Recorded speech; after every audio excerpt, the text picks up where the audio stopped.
I just want to say that it is shocking with how good of a movie Godzilla Minus One ended up being. And it's shocking for a multitude of reasons. For starters, this movie had a shoestring budget of $15 million. And we have a lot of television shows that get a bigger budget per episode. In this movie, despite its low budget, the special effects look good enough to compete with anything Marvel or Disney is producing.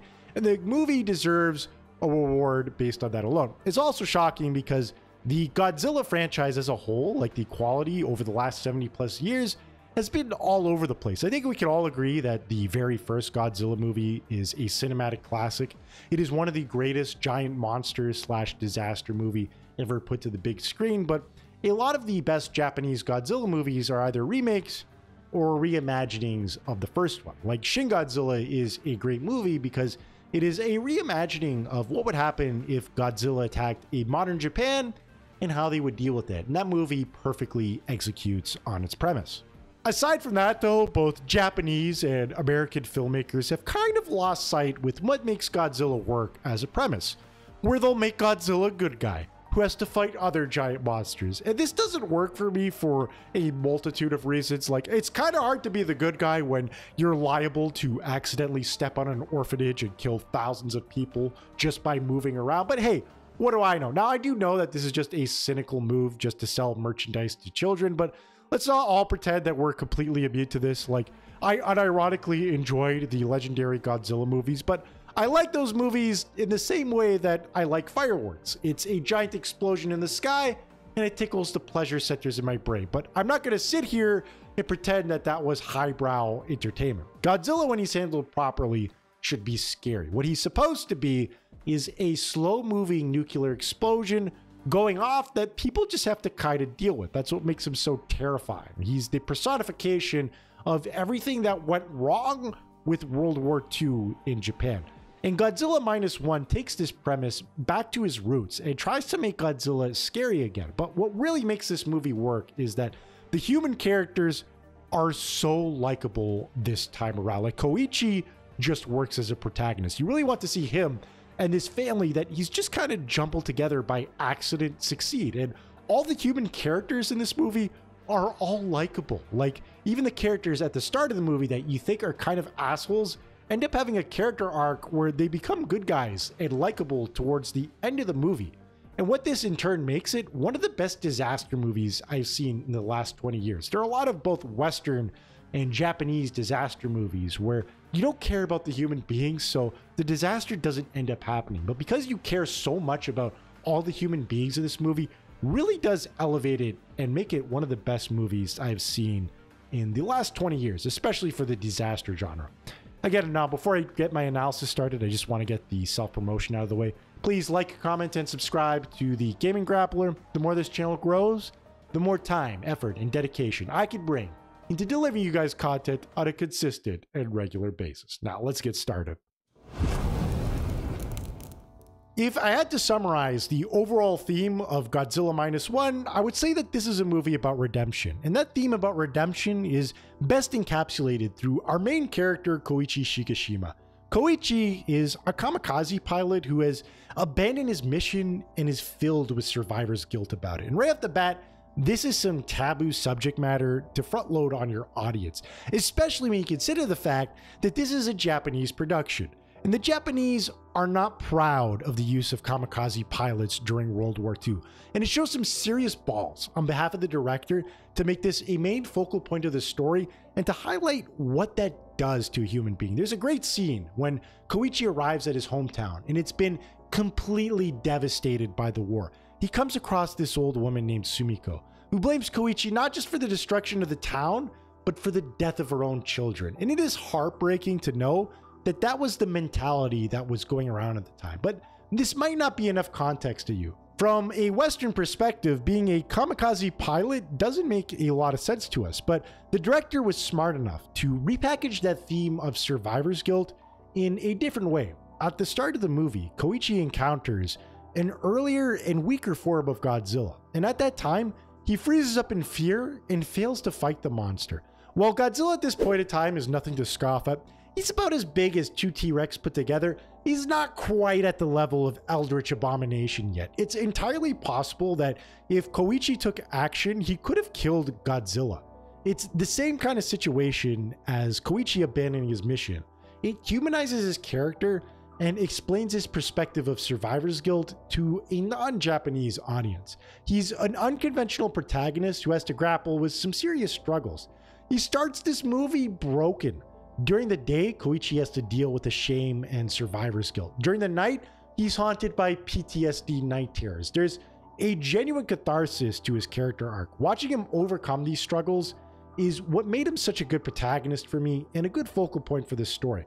Him becoming brave over time and taking up the responsibility of fighting Godzilla is a nice redemption arc for his character and for the movie as a whole. As much as I love Koichi's character, I kind of want to get into the setting and the overall plot for Minus One. The movie really begins when Koichi returns home for the first time. And as I mentioned earlier, his hometown was completely destroyed. A lot of people ended up dying, along with his parents. And at this point in time, he bumps into a young woman named Noriko, who is taking upon herself to care for an orphan child. Through happenstance, Koichi finds himself taking care of these two and letting them live in his meager home that's basically a shack at this point in time. And this right here is what I love so much about this movie. The main characters are unapologetically good people with zero Hollywood cynicism, which is kind of important if we're expected to care about them. Noriko is good for taking it upon herself to care for a baby she has no family ties to, and Koichi is good for taking responsibility to care for the both of them with what little resources he has. This family unit was created on the fly in the aftermath of one of the worst wars of all time, and they have to start from zero. They are the personification of what Japan was going through post-World War II.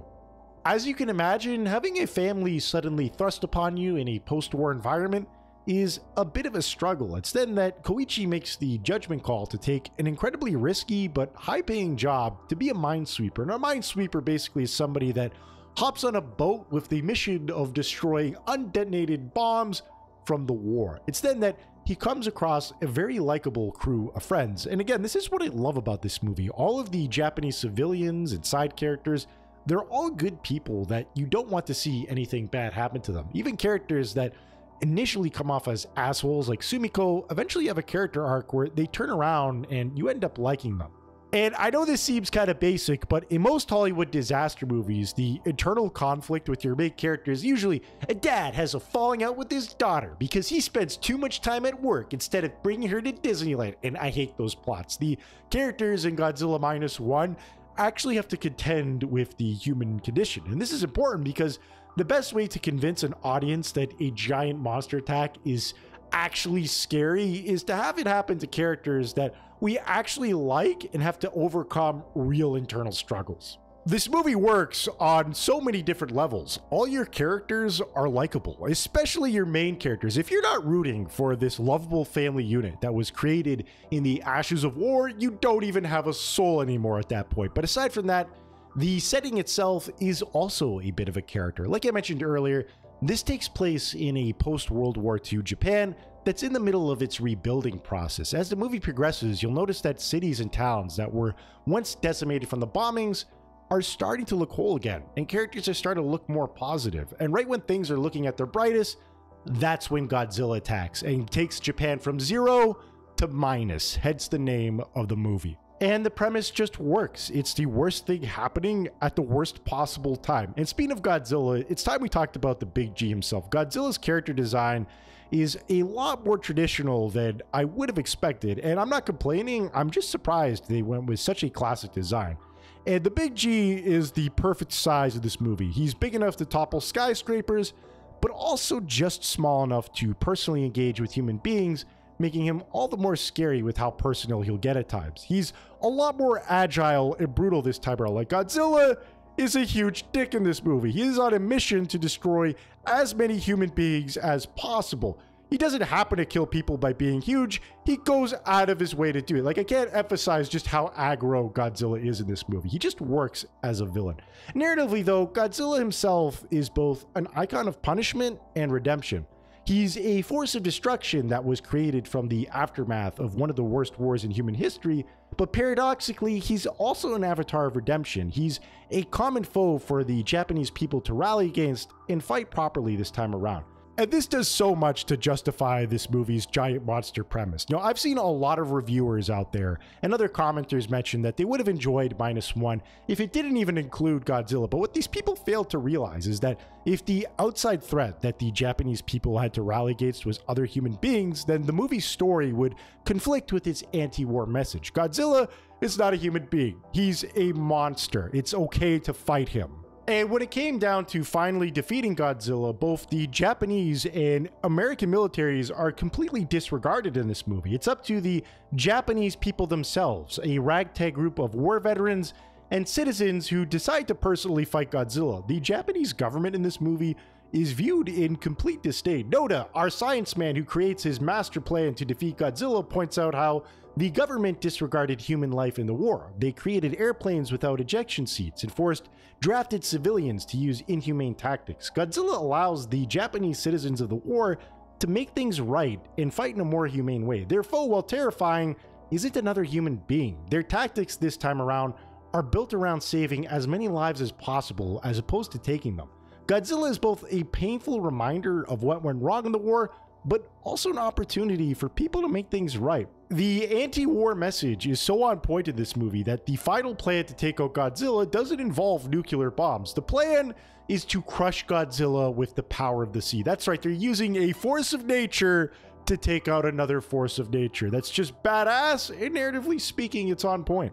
All right, I don't know how to segue into this, but I'm going to be delving into the action scenes and the special effects for Godzilla -1, and the effects this time around are really good, not just for Japanese standards, but even for American ones. And while I don't think it's necessarily groundbreaking, I do believe it is impressive with how little the director had to work with. This movie was made with a budget of $15 million, and according to director Takashi Yamazaki, it was probably even less than that. But despite this meager budget, -1 is competitive with a lot of Marvel Disney movies with a $500 million budget.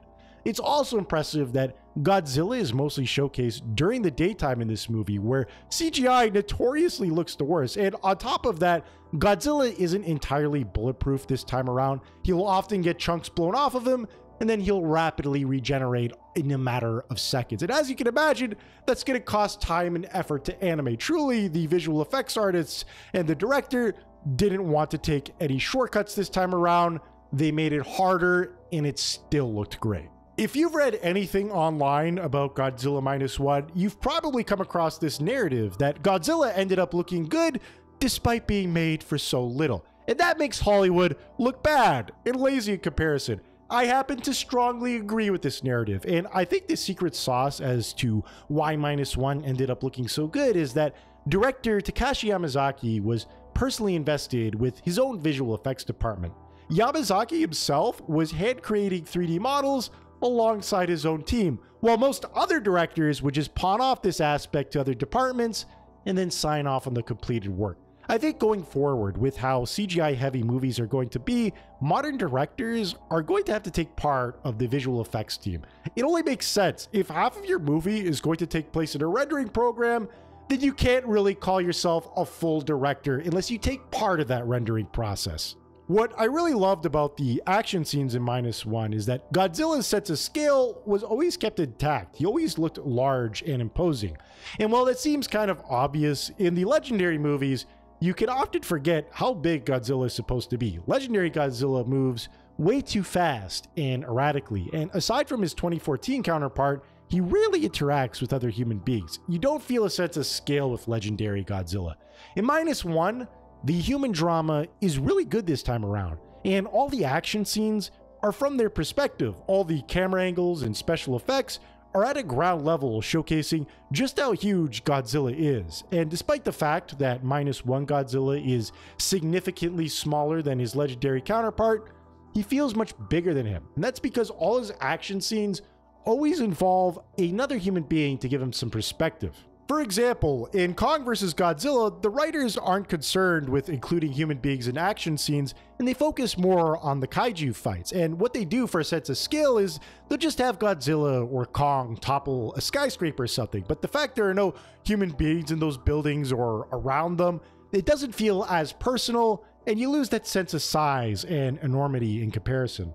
The Japanese writers for Minus One were smart enough to know that it wouldn't be enough to just showcase Godzilla standing near a tall building to give him a sense of scale. There was always a human element at play. For example, in the Ginza destruction sequence, there's a group of news reporters foolishly standing on top of a building, trying to get a good shot of Godzilla. And when Godzilla wrecks that building and they fall along with it, it gives that sense of size and enormity and makes you feel small in comparison to Godzilla. My favorite action sequence in this movie is during the final showdown with Godzilla. Koichi's job is to hop in a little propeller plane and lure Godzilla into a trap. And he does this by flying up close and personal right in Godzilla's face, just narrowly dodging tail swipes that could kill him instantaneously. There's a sense of speed and scale here being maintained, but this isn't just some mindless visual spectacle. This action sequence is a tool for Koichi's character development. The first time Koichi encounters Godzilla, he cowered in fear, but throughout every gradual encounter with Godzilla, he progressively becomes more brave, until it feels like he has a one-on-one rivalry with a giant lizard that breathes nuclear explosions.